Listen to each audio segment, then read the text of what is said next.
Hey y'all, welcome back. My name is Kamika. I go by KP, and on this channel, I promote healthy marriages and good kids. In today's video, I will be speaking on whether I am happily married or unhappily married. So if that's something you're interested in, just keep on watching. First of all, let me just say that I have been with my husband for 22 years. We have been married for 10 years. And I want to be clear at the very first start of this video so that you'll understand marriage has nothing to do with happiness. Absolutely nothing at all. A man is not required to make you happy, and you are not required to make that man happy. That is not the goal of marriage. So if you think that I'll get happy when I get married, then don't get married, because you need to do more research. You need to look more into it. You need a better understanding. You need to talk to married people. Marriage is not about happiness. In our marriage, we have seen God work.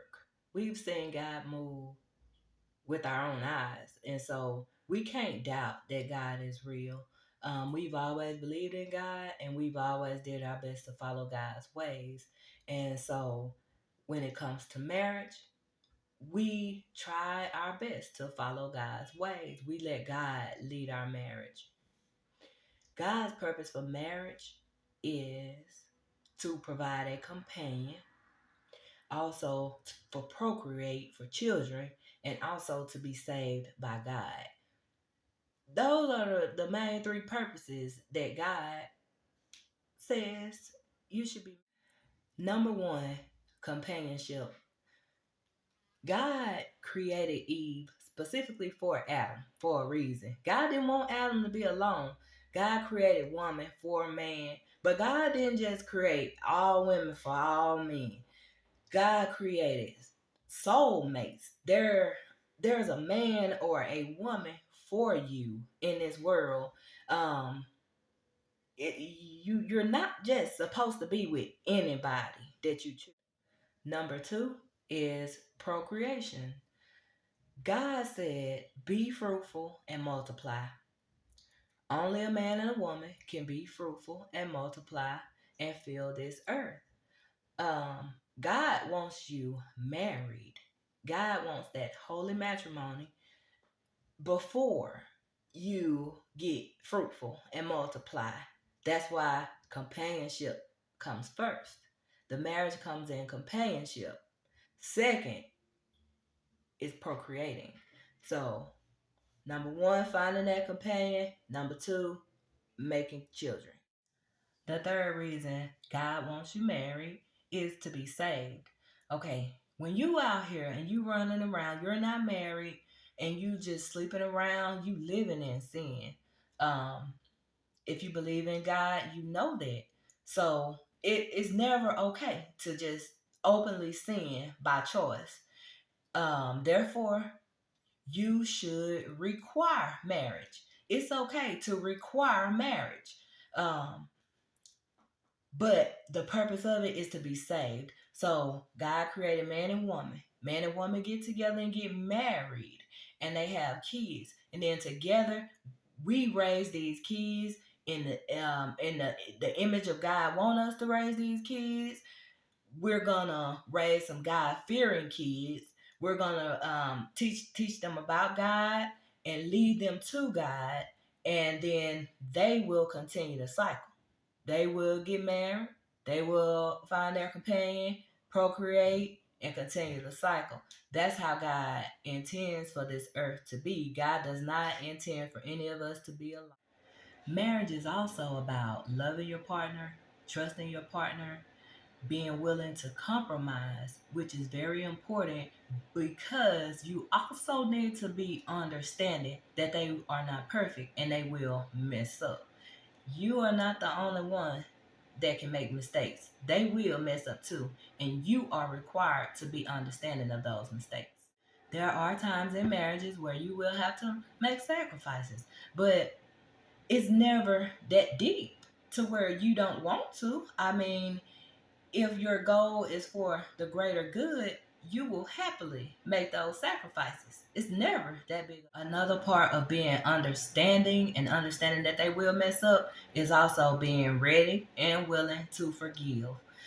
You can't be ready to run. You can't have it in the back of your mind. I'm finna go. As soon as he mess up, I'm out the door. Like, you can't have that in the back of your mind, because that's negative, and that's what's gonna happen. You always supposed to have the goal that y'all can work through it, and you are willing to forgive. If it's something that y'all talked about, and you know that it's something that can be worked through, always be ready, open, and willing to forgive.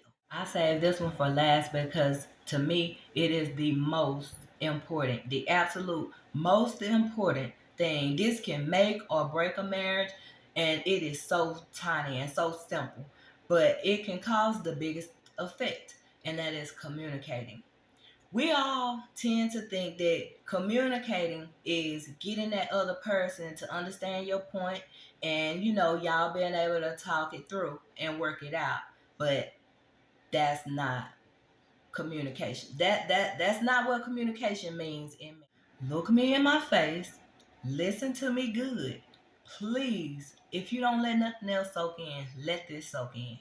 Communication is not talking and getting your point across. Communication is being quiet and listening. You gotta stop talking. You gotta stop trying to make your point, and you gotta be quiet and listen. But you can't just get quiet and listen. You have to open your mind. You have to sometimes put yourself in that other person's shoes to get an understanding of what they mean. It's hard sometimes for us to understand how they word things or whatever. It's a lot of miscommunication sometimes. That's why we have to stop talking. Because when we talking, we thinking about our point. We not hearing what they saying, and they talking, it's going in one ear and out the other. No, communicating means stop talking. I used to be that one fussing back with my husband, whatever. But when I realized that actually listening to my husband, when I started listening to him, y'all couldn't believe how it has changed my life, because it made me realize I was wrong on a lot of I was wrong. Just if I had been listening, then I would have had a better understanding. But I wasn't ready to communicate. I was just ready to fuss back. Communication is the most important thing, but communication is not talking. If you talking, you're not doing good communication. Communication is listening more than you talk. You can get your point across and you can explain it, but you both have to be willing to listen. When you listen, you hear them points that they trying to make. Then you get it. It's like, oh, okay. Now I get what you're saying. Then you can work toward making it better. You understand now. So now you can work toward making it better versus no. This my side. This my point. This my point. No. Close your mouth. My bad. Close your mouth and open your mind and open them ears and listen to your partner. That's the most important thing. I can't stress it enough. I've been with my man for 22 years. That's the only proof that I got to stand on that I know what I'm talking about. Like, and then you can ask any other married person, any other couple that's been together, ask them. Okay, so to answer the question, am I happily married or unhappily married? Right now, I am very happily married, but there are times when I am unhappily married. See, there's never one way, because things change. We have good days, we have bad days. Nothing is ever perfect. If everything was perfect, I would always be happy. But he's not a perfect person, and sometimes he get on my nerves. Sometimes I get on his, or we human. So we not always gonna be happy, and I don't always expect to be happy, and I definitely don't look for him to make me happy. I make myself happy. So right now I am happily married, in the next month or so, I may not be happily married, but do that mean I'll be unmarried? Definitely not. That's not an option. That's not gonna happen. I mean, we know what would cause that to happen. Anything else is not an option. So being happy or unhappy, that don't matter. It just depends on what's going on at the time. So get that off your mind. Happy and unhappy, you're gonna be both. Okay, so to sum everything up, the purpose that you should want to get married is God's plan to find a companion and to join together in holy matrimony to procreate, be fruitful, and multiply the earth and refill the earth, and then also to lead them to God and be saved by God yourself so that you all can be redeemed. Getting married can boost happiness a lot. But healthy marriages are built on God. That's the only way to build a healthy marriage. It does not come overnight. It takes time. It takes a lot of effort. It takes a lot of work. But it's not hard. It's not painful. It's not hurtful. It feels good. Even in those bad times, you still know they got you. You still know it's not the end of the world. So find your companion. Refill this earth. Get saved by God. Love yourself first. Make yourself happy. Don't count on your spouse to make you happy, but find yourself first.